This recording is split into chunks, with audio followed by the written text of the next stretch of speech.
आप देख रहे हैं उत्तराखंड का नंबर 1 डिजिटल चैनल उत्तराखंड खबर। खबर देहरादून से। उत्तराखंड चुनाव प्रबंधन समिति के संयोजक एवं राज्यसभा सांसद नरेंद्र बंसल की प्रेस कॉन्फ्रेंस आज। कल ऋषिकेश में प्रधानमंत्री की रैली हुई। अभूतपूर्व रैली में जन समर्थन ने बताया कि पांचों लोकसभा रिकॉर्ड मतों से जीतने वाले हैं। देवभूमि पूरी तरह मोदीमय और भाजपामय है। पांचों उम्मीदवारों की प्रचंड जीत की संभावना मोदी जी की जनसभा से और अधिक बढ़ गई है। राजनाथ, अमित शाह, योगी आदित्यनाथ देवभूमि में पहुंचकर जनसभा कर रहे हैं। पार्टी का हर कार्यकर्ता का लक्ष्य स्पष्ट है, पूरी मेहनत से बूथ पर कमल खिलना है। कांग्रेस लगातार भ्रम, झूठ और अफवाह फैलाने में उतर आई है, तो वहीं कांग्रेस ने भी अपनी हार स्वीकार कर ली है। भाजपा का यह चुनाव विकसित भारत के संकल्प पूरा करने का है। कांग्रेस चुनाव के अंतिम सप्ताह में 1-2 नेताओं को ला रही है। देवभूमि की जनता कल प्रियंका वाड़ा से कई सवाल जरूर करेगी, जिसका उनको जवाब देना चाहिए।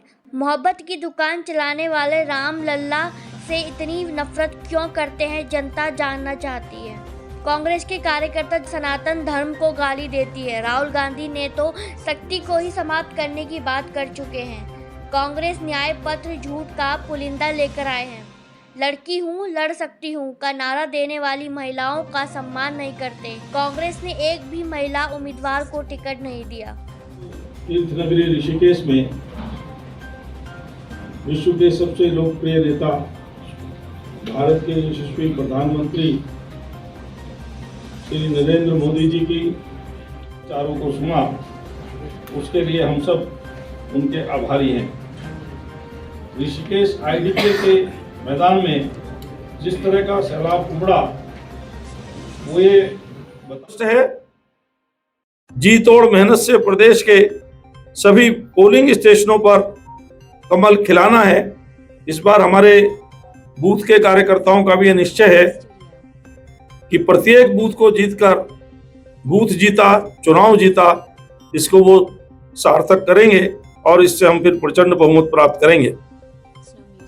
कांग्रेस पार्टी लगातार भ्रम, झूठ एवं अफवाह फैलाने की राजनीति पर आगे बढ़ते हुए जिस तरह से अनर्गल, बेबुनियाद आरोपों पर उतर आई है, वो स्पष्ट करता है कि कांग्रेस ने अपनी हार स्वीकार कर ली है। उसमें हताशा है, निराशा है।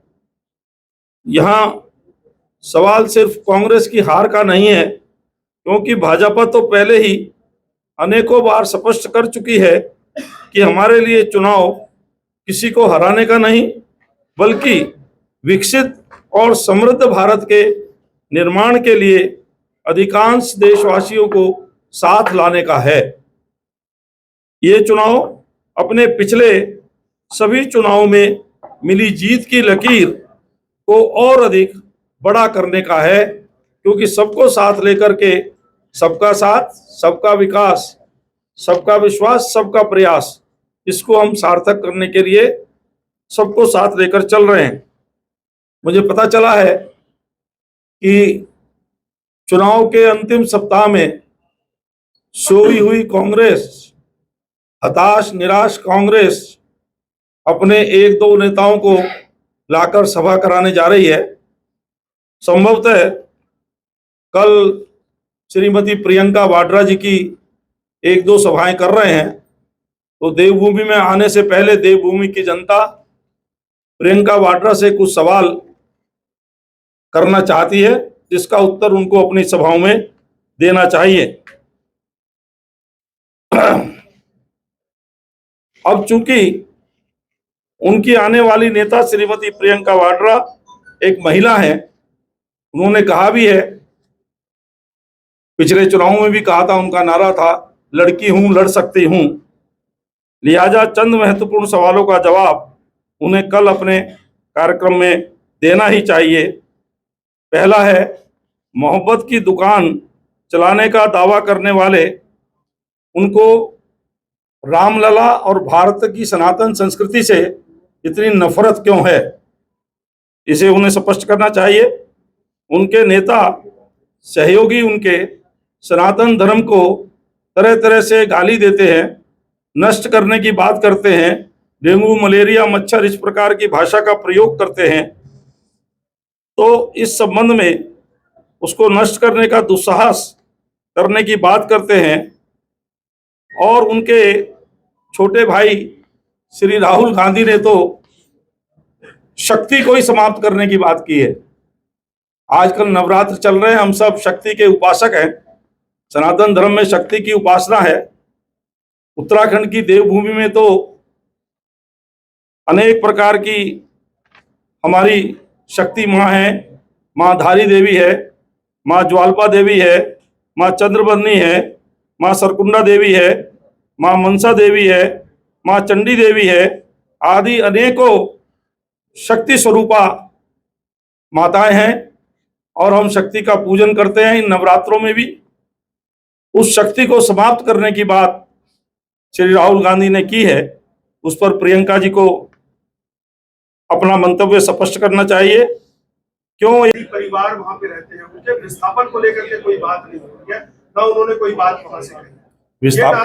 ये नाराजगी वहां के लोगों की है। नहीं, हो सकती है कहीं पर भी, लेकिन आपको मालूम है कि कांग्रेस के शासनकाल से आईडीपीएल बंद है और उसकी प्रक्रिया चल रही है। उसमें जो कुछ भी होगा, न्यायालय में मामला है, जो होगा उसके अनुसार होगा ना सारा कुछ।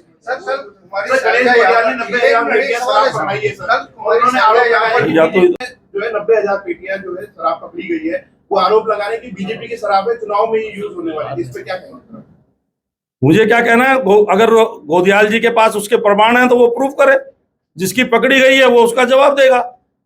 भारतीय जनता पार्टी की कोई शराब नहीं पकड़ी गई, अनर्गल आरोप है।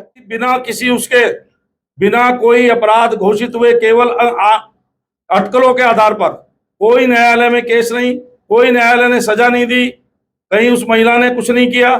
लेकिन राजनीति में इस प्रकार के दोषारोपण होते हैं। पर आपको मालूम है भारत का कानून है, कानून सजा देता है। को जिन पर बोलना चाहिए था सब विषयों पर बोले हैं।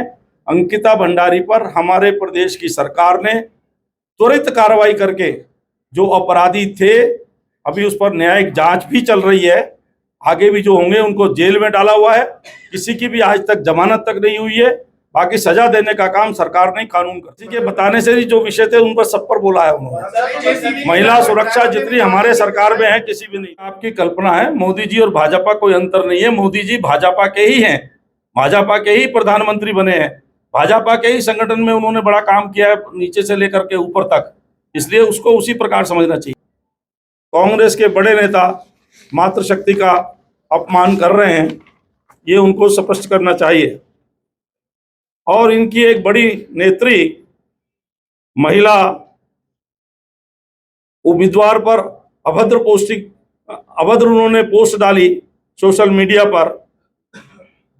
उस पर कोई कार्रवाई करने के बजाय इन्होंने उसको इनाम देते हुए उत्तराखंड में पार्टी का झूठ का पुलिंदा न्याय पत्र, जिसको इन्होंने कहा है, उसको जारी करने के लिए उसको अधिकृत किया। ये मातृशक्ति और देवभूमि का अपमान है, हम ये मानते हैं। हमारा सवाल है कि लड़की हूँ लड़ सकती हूँ का नारा देने वाली आप कैसी लड़की हैं जो महिलाओं के साथ अत्याचार एवं अपमान पर अपनी ही पार्टी में नहीं लड़ सकती, अपनी ही पार्टी में इन मुद्दों को उठा करके मातृशक्ति के साथ न्याय नहीं कर सकती। इस सवाल का जवाब उन्हें देना चाहिए।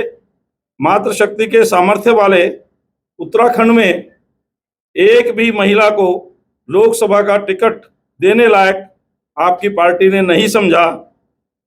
उन्हें इस सवाल का भी जवाब देना होगा कि मोदी सरकार द्वारा दिए नारी शक्ति वंदन आरक्षण के जिस अधिकार को वे तत्काल लागू करने की बात करते हैं, उसे उन्होंने 7 दशक में लगभग 55 साल तक सरकार में रहने के बाद भी क्यों वो अधिकार नारी शक्ति को नहीं दिया, जबकि एक ही नहीं 3-3 बार उनके परिवार से महिला प्रधानमंत्री बनी। 23 वर्षों तक राष्ट्रीय अध्यक्ष श्रीमती सोनिया गांधी कांग्रेस की रही। कांग्रेस पार्टी ने कभी मातृशक्ति को उसका अधिकार देने का काम नहीं किया। हालांकि देवभूमि की जनता ने मोदी जी को आशीर्वाद देने का मन बनाया हुआ है। लिहाजा कांग्रेस नेताओं के आने न आने से चुनाव परिणामों पर कोई भी असर नहीं पड़ने वाला है और यह बात उनके स्थानीय नेता और पार्टी के उम्मीदवार भी अच्छी प्रकार से जानते हैं। लेकिन एक राजनीतिक पार्टी होने के नाते हम चाहते हैं कि मातृशक्ति के अपमान पर हमारे इन सवालों का जवाब स्थानीय कांग्रेस नेताओं को भी अपनी बड़ी नेता से अवश्य लेना चाहिए।